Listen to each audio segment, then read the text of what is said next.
Fat jokes, dead horses, the removal of the Twin Towers from the opening intro. Season 4 had it all, but we're here on Fog Entertainment to react, to rank every single episode from the season. There was 13 of them, and we'll get into the averages and the overall rating at the end of the video. But if you stay tuned to our polls and our posts in the community section on the channel, then you'll be up to date with that stuff. So there's a cheap wee plug there to go check that stuff out and get involved. But in 13th place, we technically have a tie. We've got a four-way tie because there was 4 episodes rated 4 out of 10. But we put Calling All Cars. That's we, buddy. That's we. I put Calling All Cars. Joint decision. Calling All Cars. And not Tony Soprano. All right, buddy. Right. Dictatorship. We're a crew here, buddy. This episode, right, got a 4 out of 10. So maybe you could argue that the lowest rated episode being a 4 out of 10 is good going.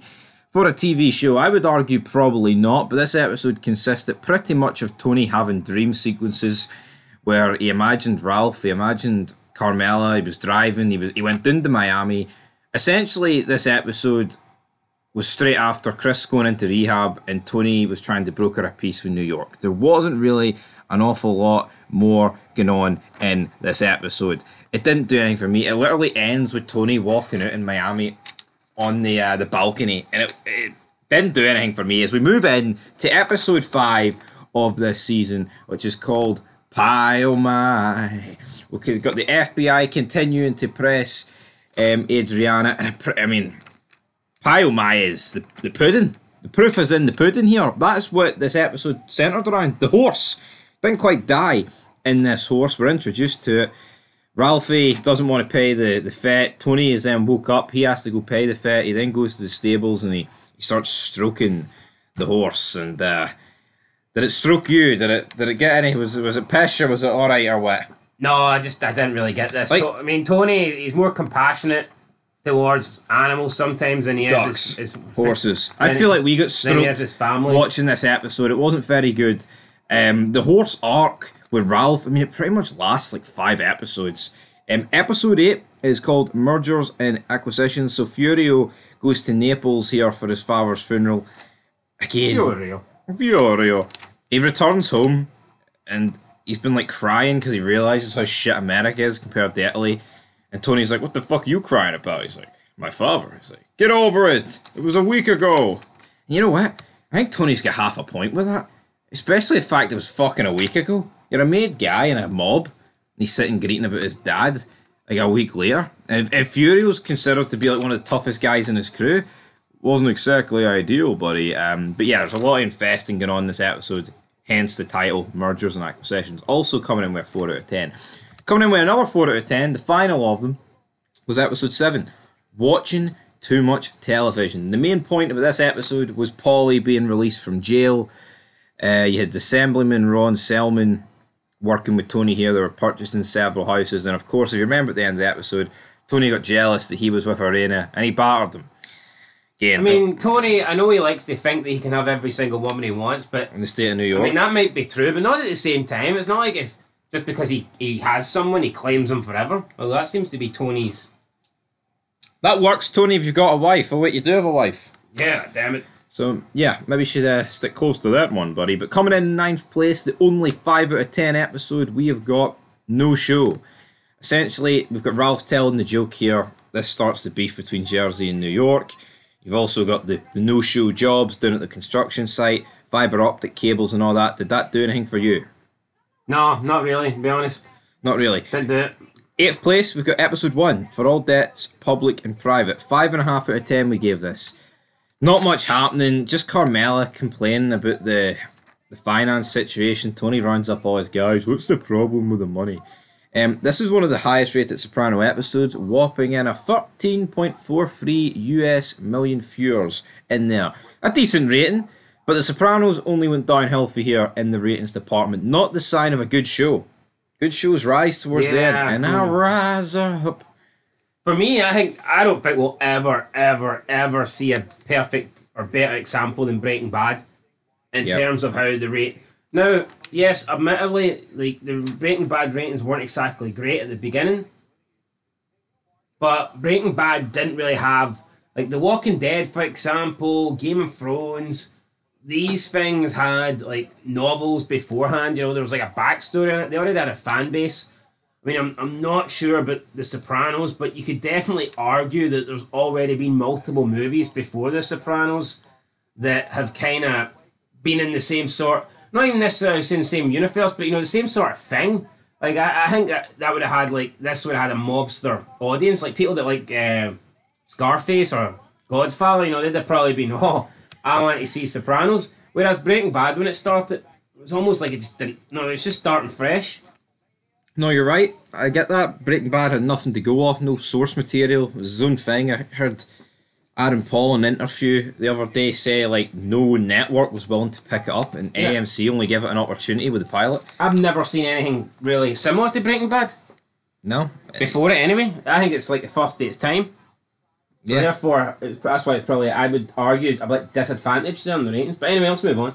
We've got coming in 7th place, we've got the only 6 out of 10, episode 12, Eloise. Furio and Tony's feud comes to loggerheads here, buddy. Even though Tony didn't even know about the feud till Carmela told him in the finale. But yeah, I mean, he pushes Tony towards the blade. He's like, "You've got a bee on your hat." Then he just leaves. And that's pretty much it. Tony wondering why his best guy's left. And I mean, I thought the episode was alright, but I'm not going to pretend that it's the greatest thing ever. You've also got Junior's trial continuing. You've got Tony going to Meadows' like apartment where he's like, "You're not gay?" And the guy's like, "No." That's a shock. Tony's funny, right? But he can't carry an entire show on his back, even though he's pretty much did it for 4 seasons. Coming in 6th place, we have got episode 3, Christopher. Now, this is actually considered, right, one of the worst episodes in The Sopranos. Like, you've got your stills for The Walking Dead, you've got Fly for Breaking Bad. I'm trying to think of other episodes on TVs where it's just like a massive drop-off. But considering this is like 6th place, and that's even above like the average. It's a 7 out of 10. I thought it was decent. I thought it was alright. I actually thought the inclusion of like Christopher Columbus and the Native American community was quite good. Yeah, I didn't really see this as. And it wasn't woke, so I don't understand the hate.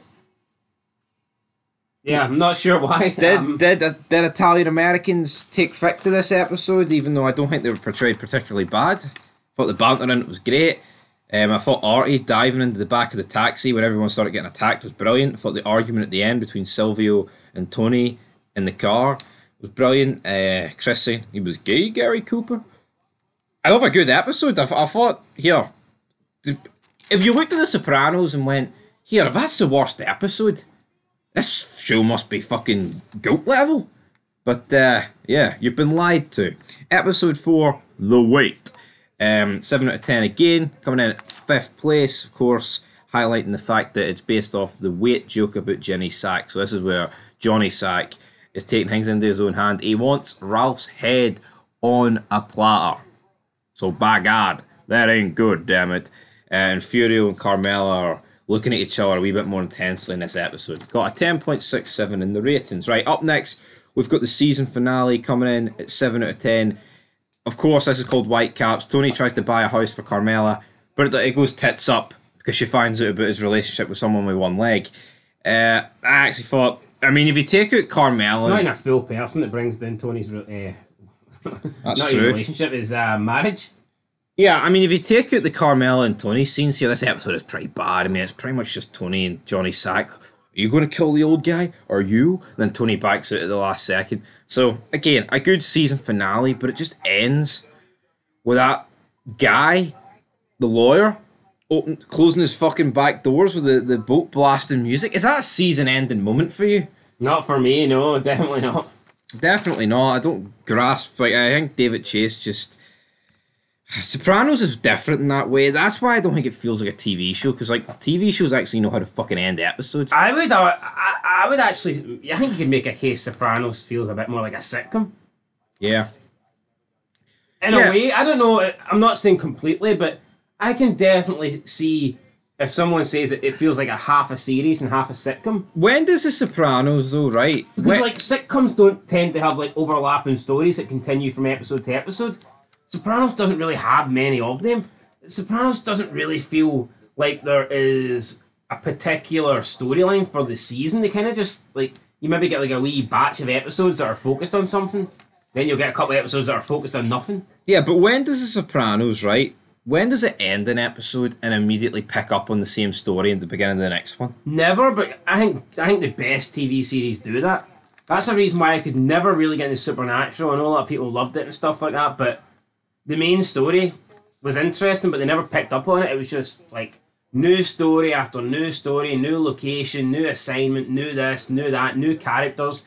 Every episode you're getting introduced to new characters, and then by the end of that episode, they were gone. Now I'm not saying Sopranos isn't as bad as that, but for me, I like a continuation, and I think that's why shows like Breaking Bad and Sons of Anarchy are the best. Even like The Walking Dead, even though I think quality dropped off, it still had that continuation. You still have like all your main characters, your main stories.